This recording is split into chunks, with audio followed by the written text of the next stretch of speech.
All right, you try this problem on your own. Pause your video, copy this down, and attempt it on your own. Cosine of 5 pi over 6. So go ahead and pause the video and attempt this on your own paper. All right, so first we need to determine which quadrant is 5 pi over 6 in.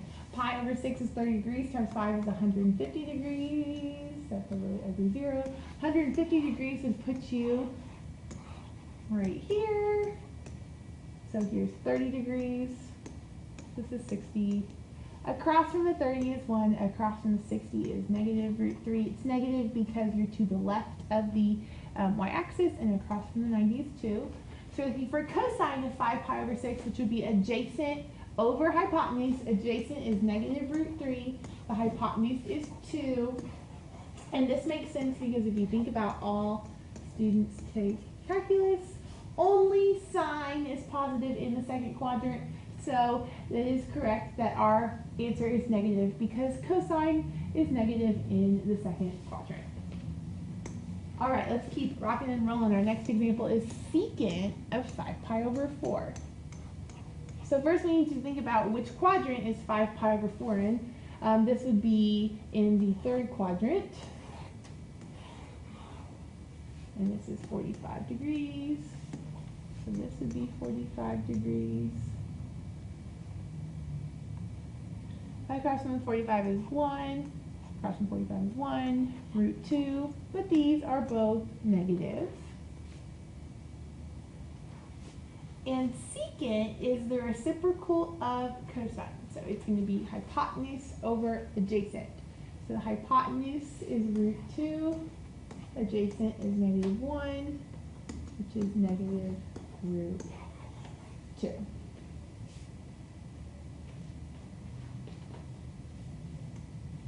All right, our next one, cotangent of 5 pi over 3. First, we have to think, which quadrant is 5 pi over 3 in? 5 pi over 3, it's almost, but not quite 6 pi over 3, so it's just short of 2 pi, putting us in the fourth quadrant. So this would be 5 pi over 3, which is 300 degrees. So this would be 60 degrees. This would be 30 degrees. Across from the 30 is 1. Across from 60 is root 3, but it's going to be negative because it's below the x-axis. And across from the 90 is 2. And we are looking for cotangent, which would be adjacent over opposite. So adjacent is 1.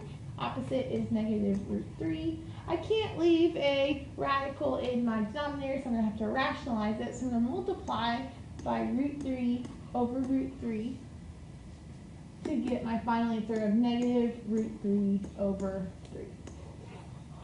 And again, if you're ever not sure if your answer is correct or not, you can at least check that the sign is correct by thinking about all students take calculus. The fourth quadrant, only cosine is positive, so it makes sense that tangent and cotangent would be negative. So cotangent should be negative in the fourth quadrant, so at least our sign is correct. All right, next one. Cosecant of negative 7 pi over 6.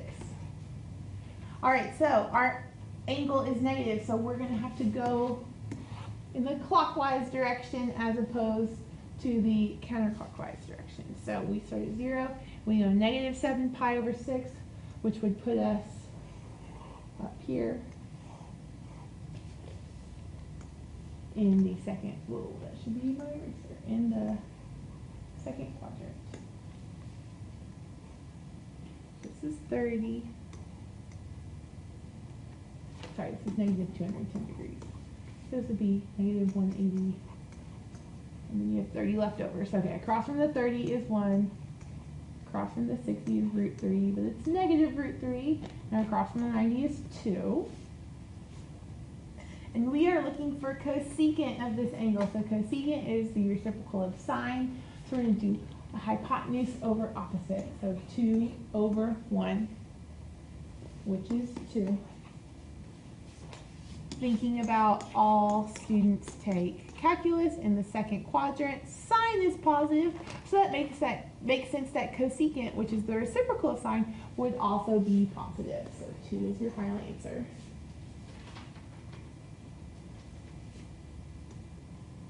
All right, now let's do sine of 17 pi over 6. So first we need to think about what quadrant is 17 pi over 6 going to end up in.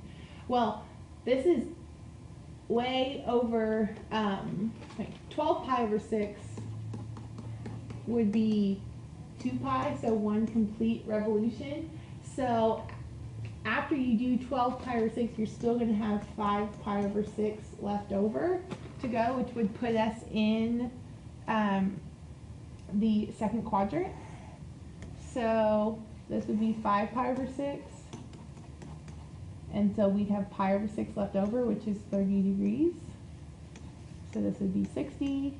Across from the 30 is 1. And across from the 60 is negative root 3. Across from the 90 is 2. So if we are looking for sine of this angle, it would be opposite over hypotenuse, which is 1/2.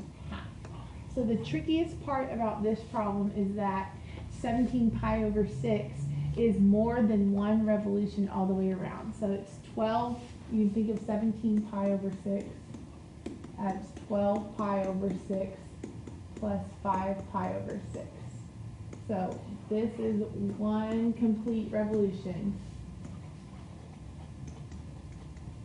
Or, oops, just dropped my pen. Or you can think of it as 2 pi. So after you do 12 pi over 6, you're back where you started. So then you just have 5 pi over 6 left to go.